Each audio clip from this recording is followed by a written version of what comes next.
gives me great pleasure to introduce to you today Dr. Richards.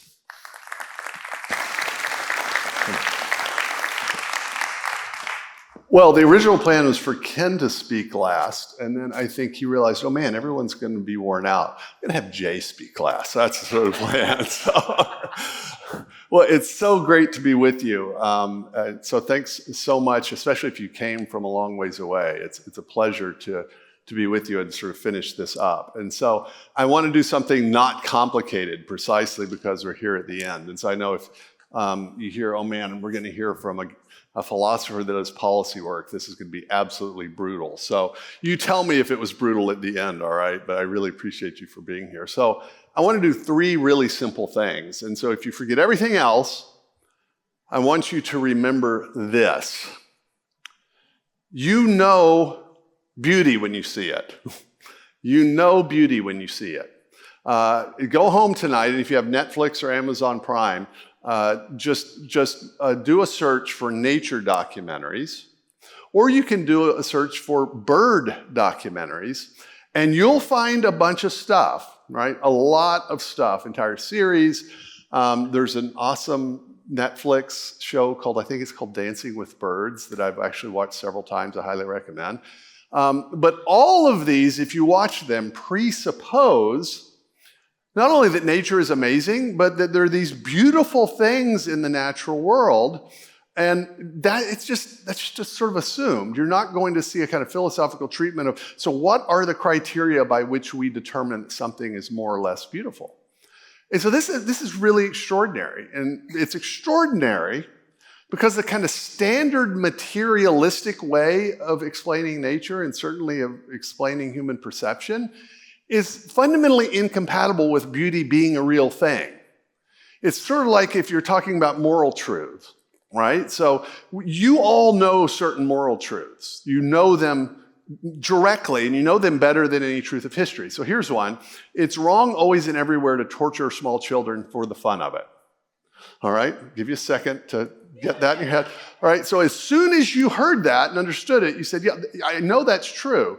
Now, if you're a sophomore and you had a philosophy class last semester and it was bad, right, and you think you're a relativist, right, you've got that in your head, but you also know what I told you is true, that in fact that's wrong. So in other words, you know moral truths. But what is it? What is a moral truth if everything is the result of blind sort of particles colliding with particles that eventually gives rise to sort of bigger stuff, which gives rise to bigger stuff. And that's just the whole story all the way down. What is a moral truth? And what do deeply committed, philosophically consistent materialists tell you about moral claims? I'll tell you what the claims. I'll give you one example. A book written by now the late E.O. Wilson and a still alive philosopher, Michael Roos.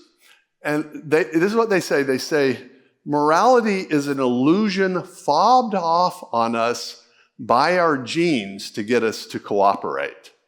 So here's the idea. It's not actually true that it's like wrong to eat your children. That's not true. That's because nothing's really true or false when it comes to things being right or wrong. Rather, tribes, say 10,000 years ago, that had the belief that they should eat their children, didn't reproduce successfully, and so didn't pass on their genes, whereas tribes that thought, actually, you should sort of nurse your children and treat them nicely, that they preserved the genes that led them to believe that, right? And so those prevailed. And so just kind of basic Darwinian survival advantage, right? You end up with people believing it's wrong to eat all of your children. You get the idea? But it's not actually wrong. Now, why would anyone say that? Well, you'd only say that because it's like you're convinced that that's the implications of your view of reality. Or Alex Rosenberg, who's an atheist at Duke University, wrote a book called The Atheist's Guide to Reality. The Atheist's Guide to Reality, he says this. So I want you to remember, this is a book written by an atheist trying to convince you that atheism is true, all right? And so here's what he said. He says, thoughts are not about anything. Thoughts are just input, output, in which one thing happens and then something happens, but they aren't actually about anything. All right, so what's the book about then, right? I mean, this is so odd. So he's writing a book presupposing materialism and atheism, making arguments for materialism, right? And telling you that thoughts aren't about anything. But that would mean that he doesn't have thoughts. And so what is on the page? How is the page text and how does it communicate? You see the problem? This is what philosophers call self-refutation, right? In which an argument is inconsistent with itself. This happens a lot with materialism. And so if you sort of expose it that way, it seems like, well, how could anyone believe that? And so the trick is to kind of make it look like it's really, really sophisticated. It explains so much that, okay, it might seem a little counterintuitive here, but guess what? It explains everything over here. And so it actually makes sense to believe it over here. That's the kind of way it goes. And then you use lots of complicated terms. But the arguments are sometimes not more complicated than that. And the same kind of thing happens with beauty, except that beauty's a little elusive. Because, in fact, the kind of moral question's easier than beauty. And what's elusive about beauty is not that you don't know what it is, right? So remember how I told you as soon as I gave you that claim, it's wrong always and everywhere to torture small children for the fun of it, that you see that it's true. Now, you wouldn't have known that if you didn't know the language, and you have to be trained to be able to know that, just as you have to be trained to understand some equation, in algebra. But once you understand it, you could see that it could have to be true. In the same way, it might take a little training, but as soon as you see certain things like this, right, you experience beauty. But if I were to ask you, okay, what are the criteria by which we consider something beautiful rather than ugly, that's actually hard. That's because a lot of what we know tacitly, as the philosopher Michael Polanyi said. In other words, you know it, and you know it on the basis of evidence that you're looking at, but you couldn't actually explicitly explain it if you had to. And so let's say, like anyone, if you're a man and you're married to a woman, you know what your wife looks like. And if she were in a crowd of 5,000 people, you could probably pick her out really quickly. But now what if she's suddenly missing and the police want you to describe her exactly so that they can draw an exact picture? Okay, so this would be me. 5'5", blue eyes, kind of brownish hair. I don't know if it's brown exactly. There's a freckle right here. And then I'm like, I don't know exactly. I don't know how to distinguish, right? I don't know how to even describe it.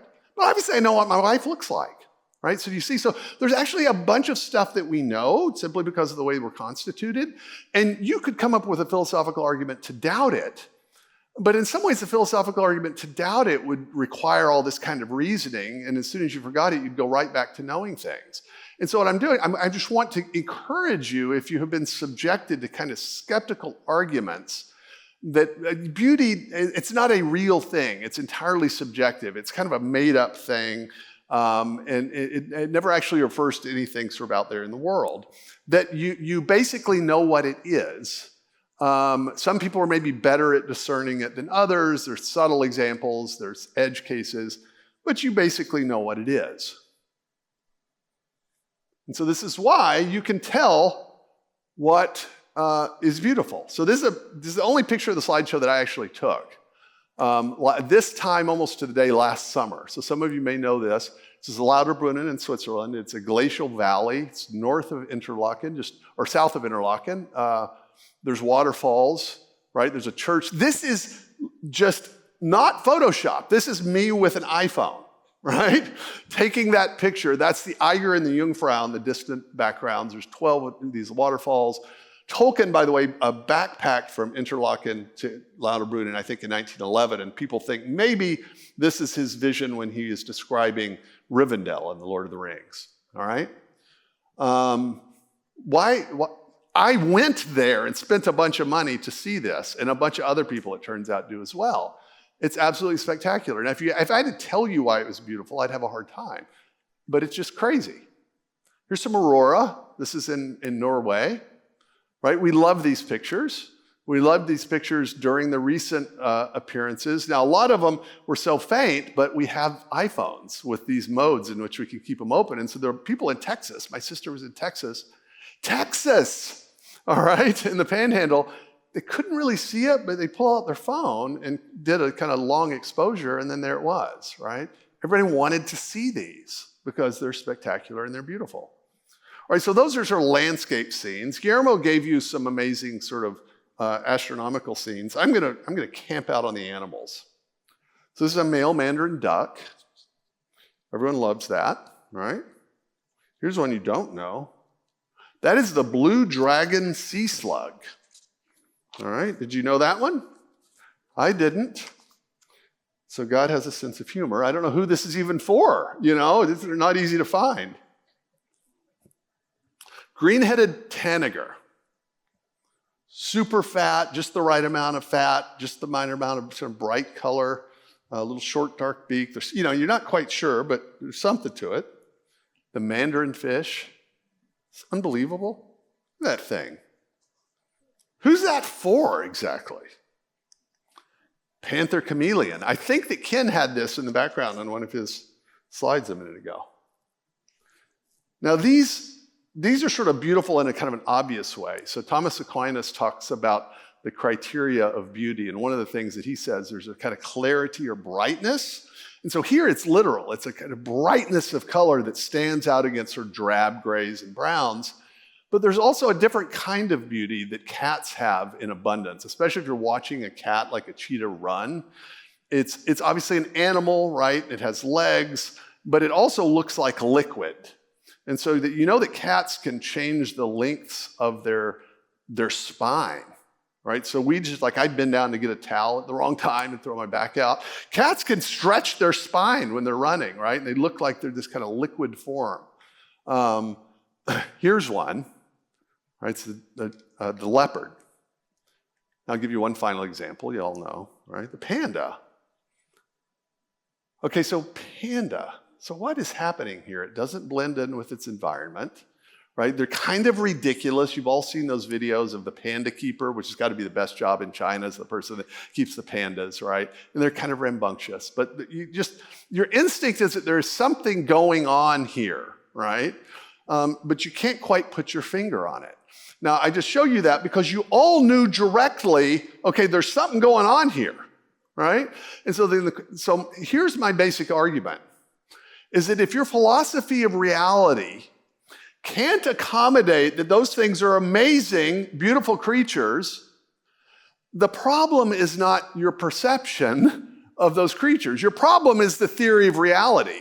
Good theories of reality should accommodate the things that you know. And there are not really good arguments for saying that you don't know those things are beautiful. And in fact, the arguments that would say that it would be skeptical enough to make you think that there's no beauty would probably end up undercutting themselves as well.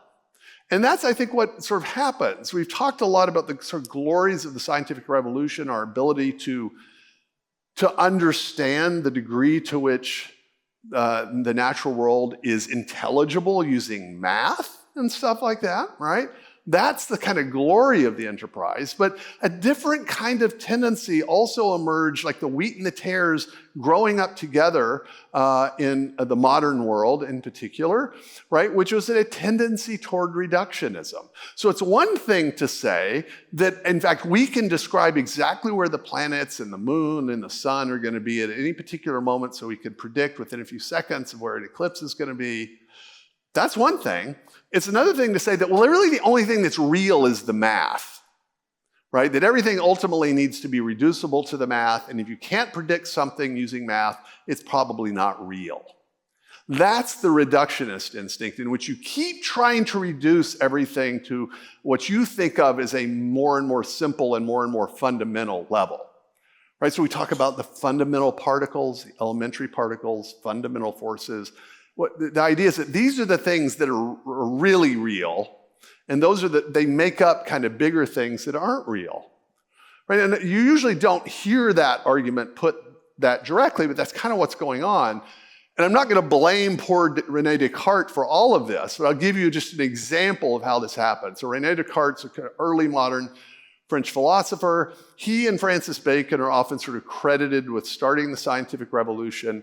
And one thing that both of them did, as I said, so the kind of an inheritance of Western philosophy up until this point was to explain the natural world, you need to have several different kind of causes. So there's a material cause, what stuff something's made of. There's the formal cause, what is its structure, what is it, what is its essence. And the formal cause, there's an efficient cause, which is kind of what directly moved it. And then there's a final cause, which you could think of as like, what is its purpose? What's it's directed toward? And these guys said, no, let's not talk about formal and final causes. Let's just push those aside. We'll just talk about material and efficient cause. And so everything is going to be sort of explained in this way. And that sounds very abstract, but the kind of an effect of this was to encourage a kind of reduction of the natural world to other things. So this is a kind of famous diagram by Vaucanson, a Frenchman that was after Descartes, in which he tried to kind of give an illustration of Descartes' vision, because Descartes said, well, there's really just two fundamental things. There's matter and there's spirit. And spirit or soul is consciousness, right? So we are spiritual beings, and so we're conscious. And then there's one other thing, there's matter. And the only thing about matter that's interesting is extension, that it's just in space, right? So it's a length or a weight. That's it. And so then he said, well, okay, what about animals that kind of move around? They're kind of like matter, and they seem like they're conscious. And so Descartes said, well, no, they're actually just machines, right? They're just sort of robots. And so that's an interesting idea. Not just that the animals are different from us, but that they're not actually even kind of alive, right? And so this is an attempt to say, yeah, this is kind of how a duck works. This is a machine that supposedly produced. You give it food and it would poop, and it didn't actually work like a duck, right? But this was the idea that ultimately it was just we were going to get down to brass tacks and it was going to look like a machine. Now, we've never been able to, this obviously isn't what a duck is, right? And so if your philosophy of nature leads you to think that the duck is basically this, what should you do? My advice would be, there's something wrong with your philosophy of nature. Get one that can accommodate organisms, all right? That's the kind of beginning of it. And then there's a kind of another way of telling this kind of story of cosmic history. The details, they're not necessarily incorrect in the sense that, of course, the natural world has a history. It has a beginning, things are different at different times, and now we're in the present. But it can encourage you to think that, well, really, everything starts out at this kind of really simple level, and is kind of can be reduced to things, especially laws, like sort of physical laws. And then you get some particles, and maybe you get some kind of interactions between the particles, and you've got energy, and so stuff kind of comes together. And so that's the kind of, on the one hand, there are strong theistic implications to this kind of picture of cosmic history. If you're looking, sort of the beginning would be right at the beginning. So that's the Big Bang. This is this kind of beginning of the cosmic expansion. You have this period in which it expands very quickly called inflation. And then you have what's called the Dark Ages before this kind of stuff decouples. And then you get the formation of galaxies and planets. And we used to think that it took a long time to get the galaxies until the Webb Space Telescope went online. And all of a sudden we've got these fully formed galaxies really early in the history of the universe. So that's kind of complicating details. But you get the idea, right? And so that everything kind of starts with a really simple thing. In fact, there's no causal story here exactly. We don't know how it starts. It just says, well, it started at a particular time, 13.77 billion years ago. Is that about right, Guillermo? I haven't changed that in the last week or so, right? So, and then we're here, right? But if you're wanting to account for everything, notice the temptation is to say, okay, well, what is there? What is nature made up of? Well, what did we have there at the beginning? And so you said, well, we have these forces. We have electromagnetism, and we have this thing called gravity, and the strong and weak nuclear force, and then we get the initial conditions by which different things are set up. Okay, that's what we have. And then we get the kind of atoms and stuff like that. And so what's happening is that the idea is that the really simple stuff gives rise to the complex stuff, but ultimately everything is just the simple stuff. You get the idea? There's the idea of weirder temptation, and that's to talk about the laws, the physical laws, as if they're causes, as if they're independent. So rather than saying, well, what gravity is this kind of regularity according to which objects in the universe, based upon their masses and their distances, sort of start to collect. And so This actually, in Einstein's theory, we're talking about the curvature of space-time, but nobody thinks that way, so we just think of it as attractive force, right? It's not like gravity is a separate little angel outside the universe telling objects to do things. Rather, we're just talking about that's a kind of regular property of material things. But if you're not careful, you'll end up having gravity producing and creating things.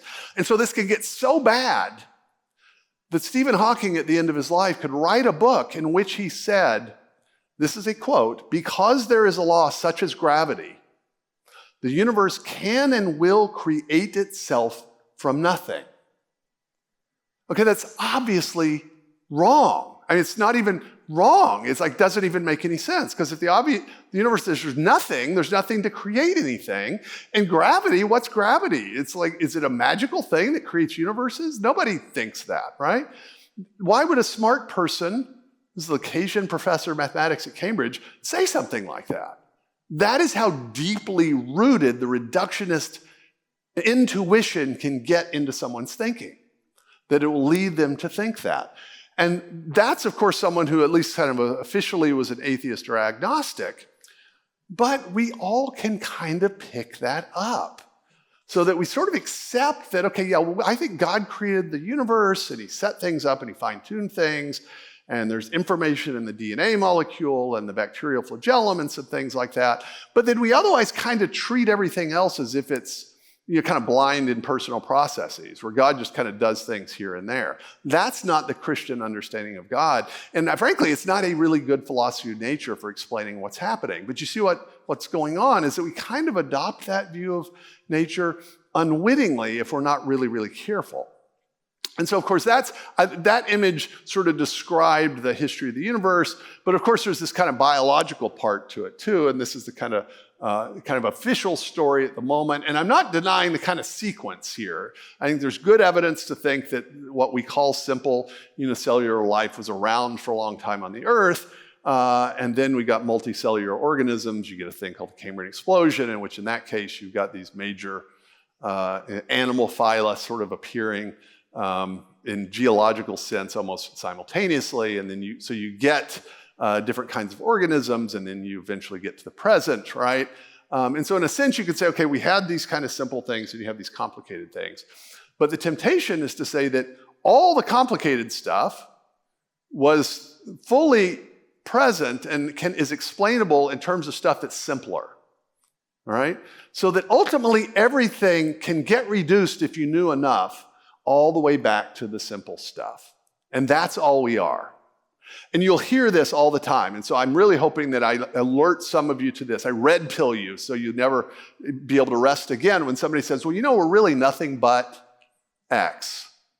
You heard this? I think it's Lewis that called this nothing buttery philosophy, right? You're really nothing but a bunch of chemical impulses. Your mind is really nothing but these electrochemical reactions. You're mostly really empty space because of the ratio between the electron shell and the nucleus of an atom. You're really mostly empty space. What's happening? What's happening is an attempt to get you to think that the things you know directly and primarily are not real, but other things that you actually have never experienced directly are the real thing. So how many of you have directly experienced quarks as quarks? I don't mean in sort of the macro sense, right? How many of you have held, okay, I've got a hydrogen atom right here, and I'm looking at it. How many of you experienced the law of gravity itself? Right? Okay, now you've experienced its effects, but as a law abstracted from everything else. You see what's happening? And yet we think that those are kind of the real things, and so that's how we get to the real brass tacks. That's kind of strange, right? It's intellectually strange. As opposed to saying, okay, no, wait, if we know anything, how did we ever come to believe that atoms exist? Or that there's a mathematical law such as gravity that describes material things? It had to be by way of knowing other things that we can know directly. And what are the things that you tend to know directly and that you take for granted when you're not at conferences that last a whole day talking about science? Right? This is kind of this sort of intellectual therapy here, is to remember how you come to know anything in the first place. You know holes. You know people. You know pandas, right? You know countrysides. You know the moon, right? You directly experience it. And from that, intellectually, we have developed amazingly sophisticated ways to abstract out different features so that, physicists will say, okay, assume everything's a simple sphere, right? It's actually easier to do the physics if you think of things as simple spheres moving in space. Nothing's really ever a simple sphere though, right? It's fine as long as you realize, okay, I'm abstracting out the details in order to kind of, to do some complex calculation. But we don't ever want to let that allow us to lose sight of the real things that we know and by which we come to know these more direct or indirect things. Don't ever allow somebody it's a little obnoxious, but when people say this, right, it's like, well, you really are whatever, fill in the blank. Right? Just say, what do you mean by really? Like, that's more real than I am or than you are? What are you saying?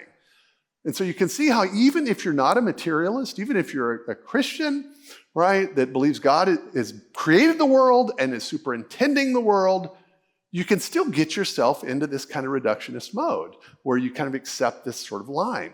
And so then you do end up in a kind of weird situation. Now, why do I mention that? I mention it because we experience these holes in the same way that we experience beauty, right? It's just direct. It's like a sense. And so if you think about those little animals that I showed you, you know those, and you know they're beautiful, and the beauty actually is what makes us interested in them. And the beauty can lead you to actually want to know more about them. Now that's just true of us as humans. Turns out, it's also true of science. Beauty has played a crucial role in the history of science. I won't camp out on this long because Melissa Cain Travis talked a good bit about it. She showed you the way in which perceptions of beauty, right? It's not always an infallible guide, but it's very often what inspired particular key figures in the scientific revolution to the discoveries they made, some sense of balance or proportion or harmony or something like that. Now that's true historically. Now, I want to mention what the standards of beauty are, if you guys, because Jonathan Witt was going to speak and he was going to talk about this, and then he had a family emergency and couldn't come.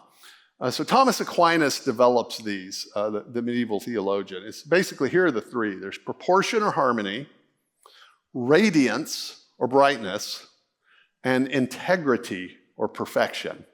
And then you could add a fourth one, which would be actuality, which he doesn't list, but he presupposes. So actuality means it's a real thing, right? It's there, sort of concrete in this case. All right, so those are the kind of criteria of beauty, but most people don't know that. Most of you probably never even heard those criteria.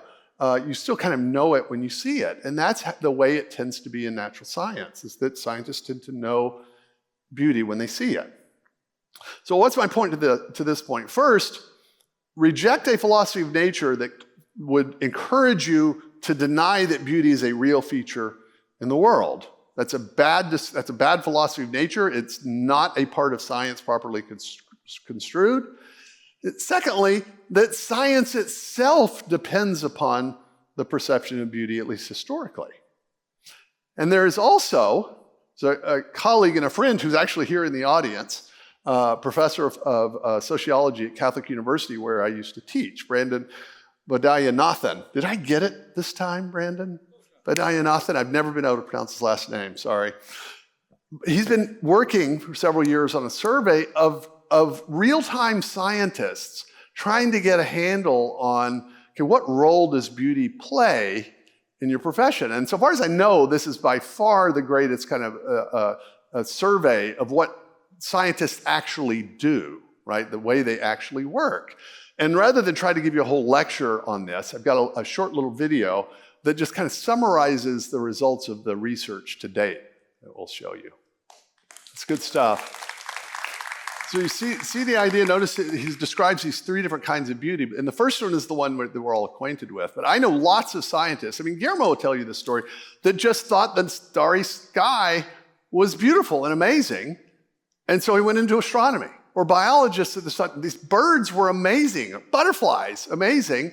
Now, do you think when you're 6 years old and you think a butterfly is really cool, are you going to have the same exact view of what a butterfly is when you're a 35-year-old specialist in that? No, of course not.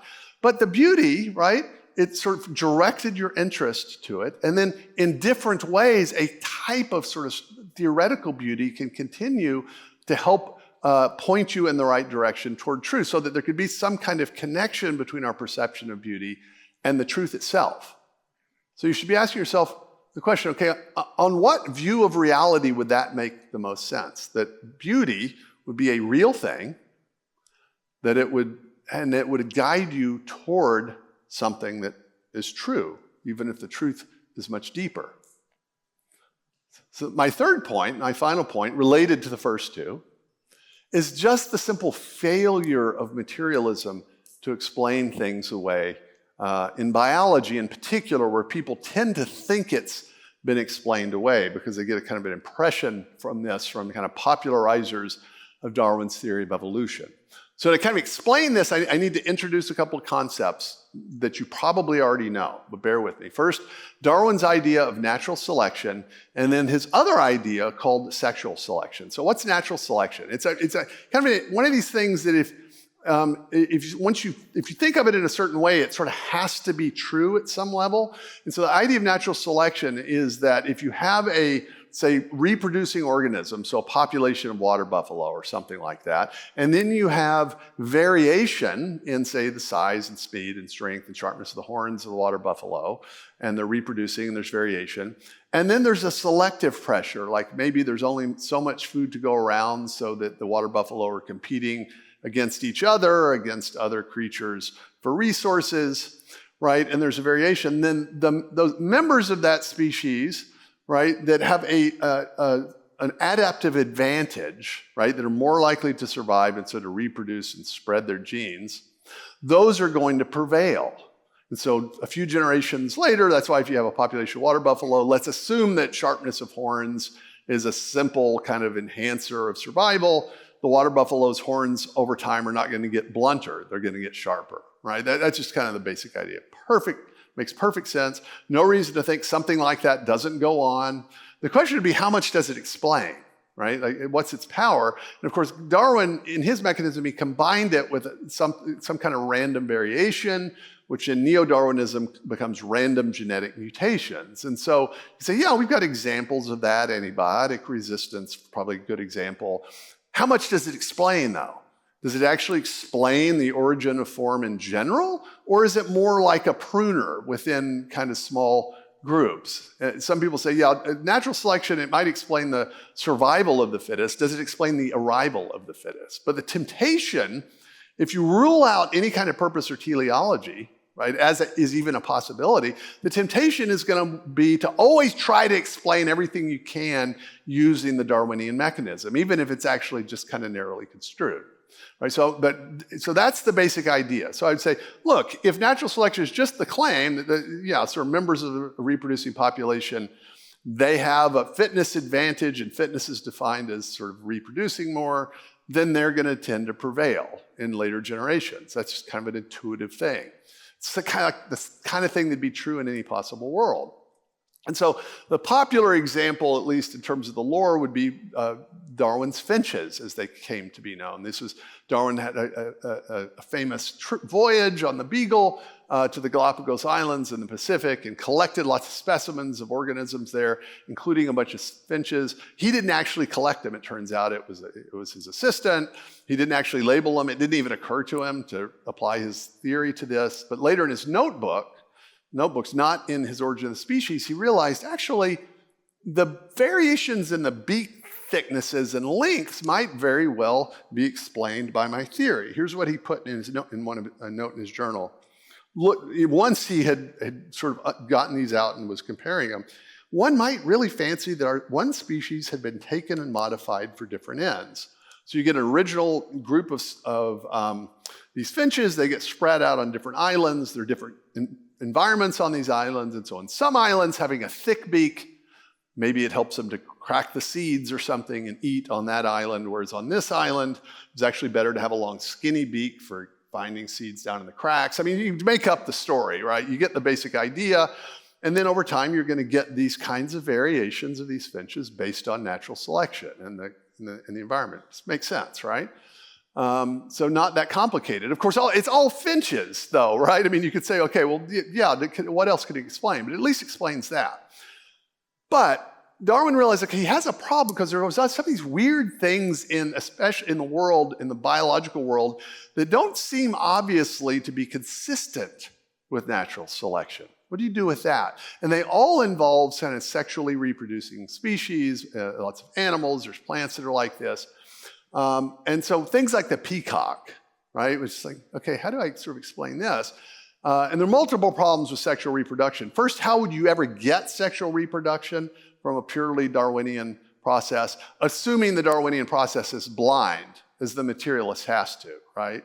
So this is not God guiding a process. They're assuming it is a materialist. Hard to get sexual reproduction in the first place. And then why do you get things like peacocks, right? With these crazy male tails. That was what he appealed to, something called sexual selection, which was initially not popular, but it was eventually adopted really in the 1930s. And so here's the basic idea: is that sexual selection, you've got intraspecies selection, where members of the same sex within a species are competing with each other. And then you've got sexual selection with mate choice, interspecies. So usually the female choosing the male. And so what sexual selection does is it tries to explain these features just in terms of sort of the mate choice of different organisms. So some of this stuff's super intuitive, just like natural selection is. So let's say, males are competing with mates. There's a limited number of females. They want to reproduce, right? And let's assume that this particular type of deer, antlers for the males, to a certain level, the more formidable they are, the sort of stronger they are, and the more likely they're going to be to reproduce. So here's a couple of the deer competing using their antlers, right?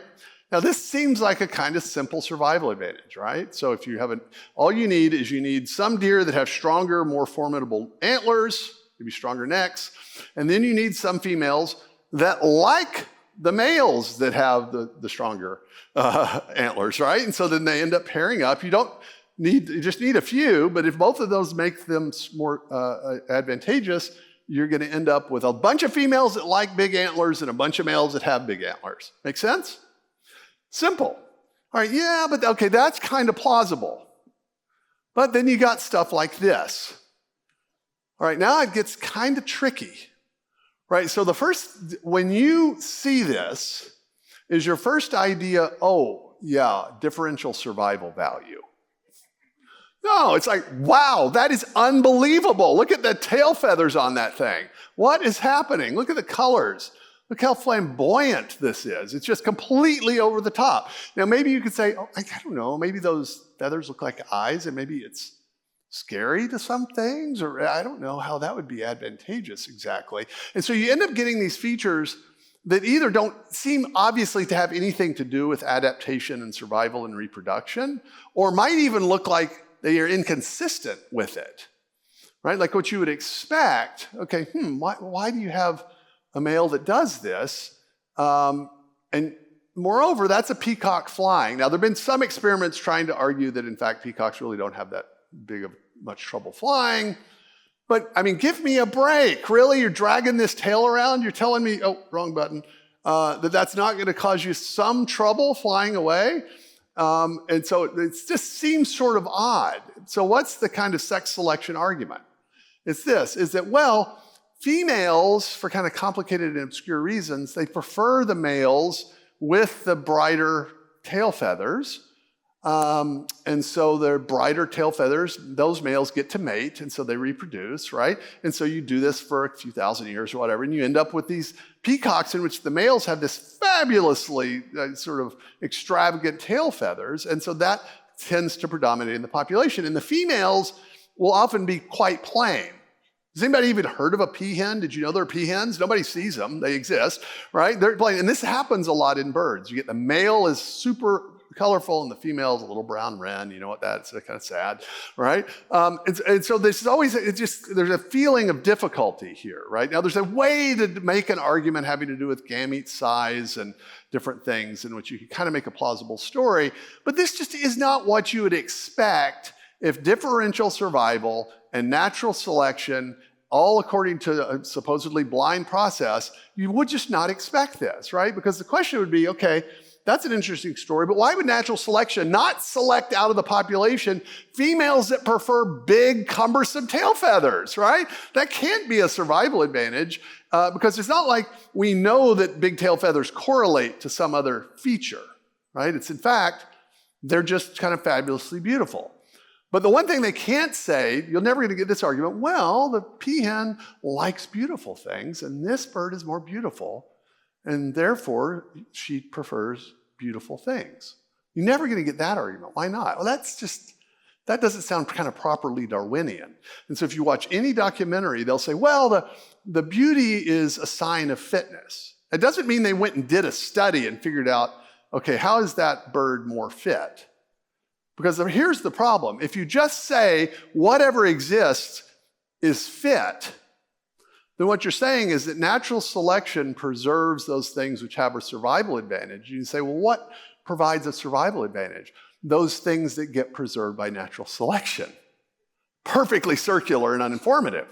It kind of works, it can be explanatory if you say, well, let's come up with a list of things that would confer a survival advantage, and we'd say, okay, those are the things that you would expect to be preserved, and then look and see if it does. Then it's not vacuous. But you see the problem?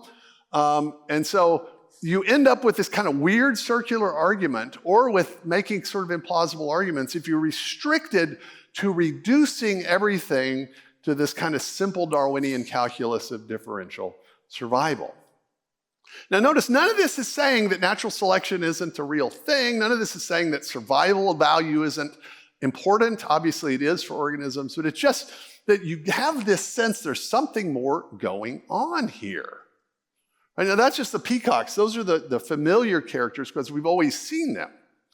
Here's my favorite ones. This is a class of birds thought to be related to crows. I haven't looked into this. I'm just giving you the kind of official story that tend to exist in very dense jungles and forests. Places like New Guinea is where they get most of these things for some reason in New Guinea.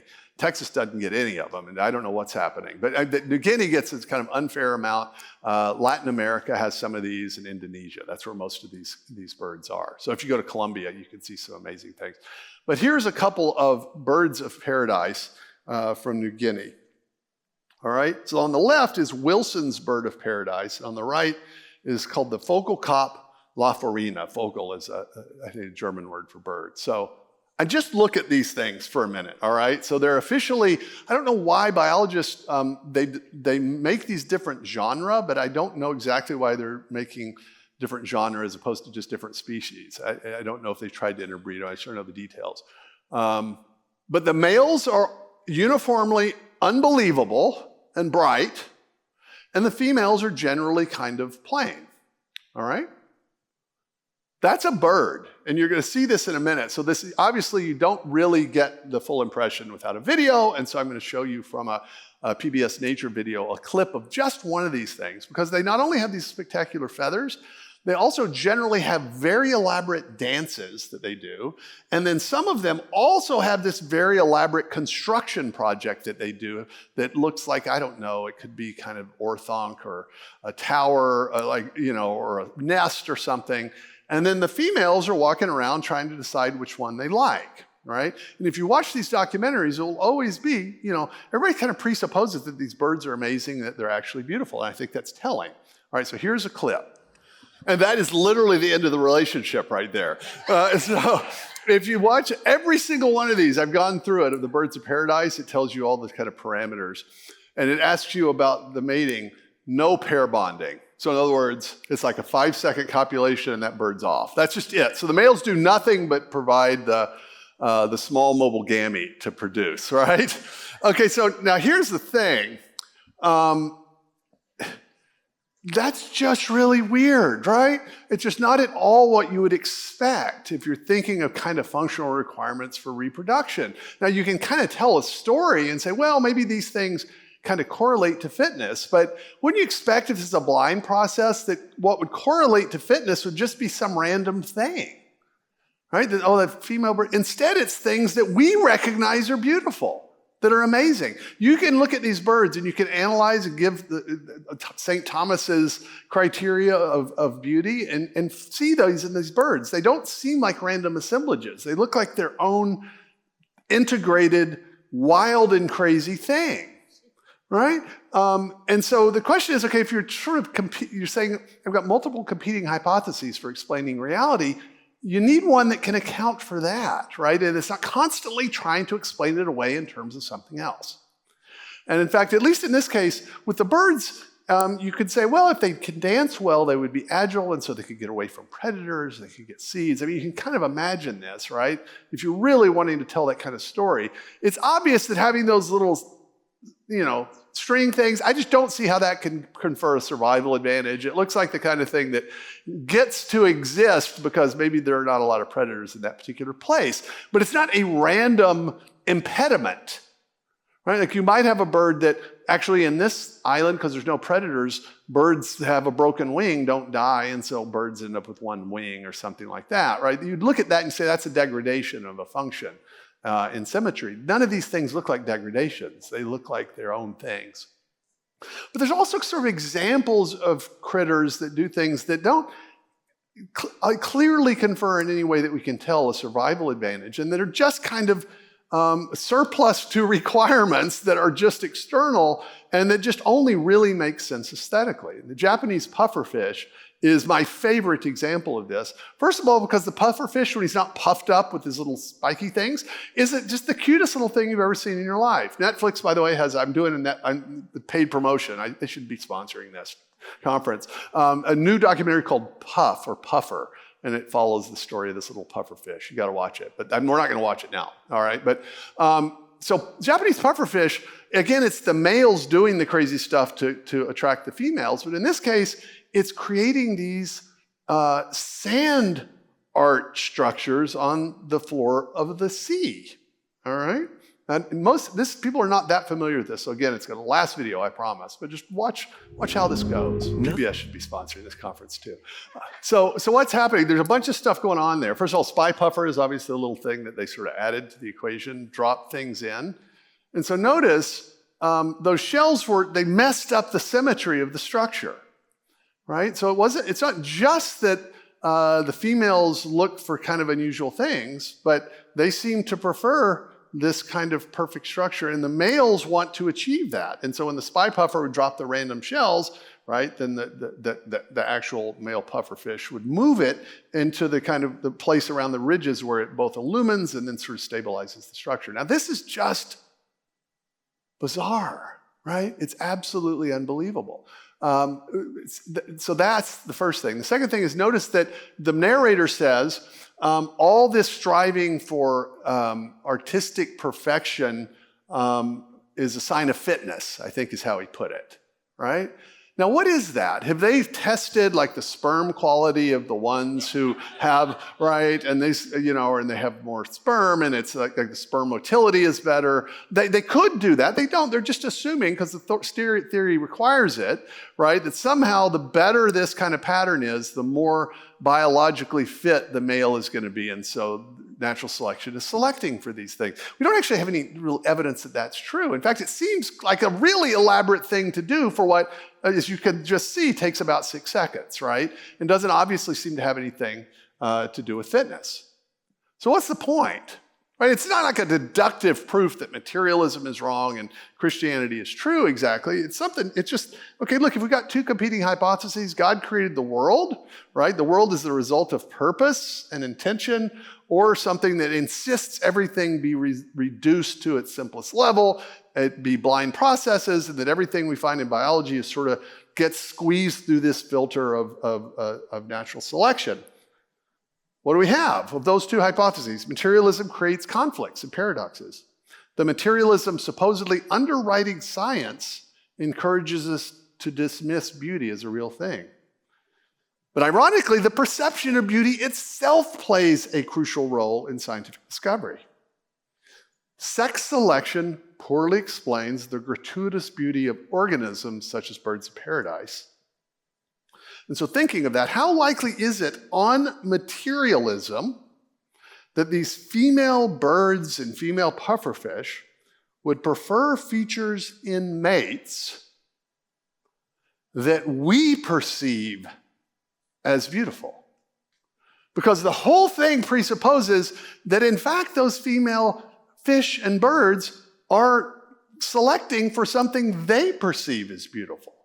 So that's what makes it intriguing. It's like the birds seem to know that that's amazing, right? And we know it's amazing.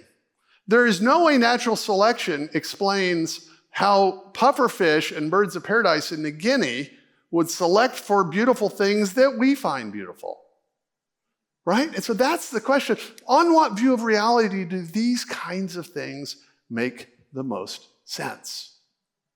I'll leave that as an open question, but I suspect you all have an answer in your heads. So this is the very end. I want to end with a hymn probably most of you know by Folliot Pierpoint, who was a high Anglican. It's called For the Beauty of the Earth. And so the version you know, the refrain is probably, Christ our Lord, to you we raise this our hymn of grateful praise.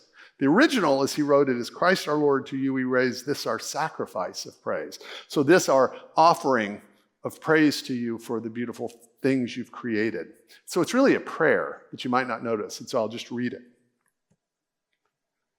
For the beauty of the earth, for the glory of the skies, for the love which from our birth over and around us lies, for the wonder of each hour of the day and of the night, hill and vale and tree and flower, sun and moon and stars of light, for the joy of human love, brother, sister, parent, child, friends on earth and friends above, for all gentle thoughts and mild.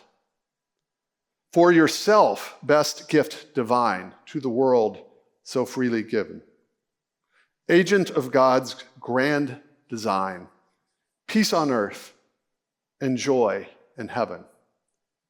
Christ our Lord, to you we raise this our sacrifice of praise. Thank you very much.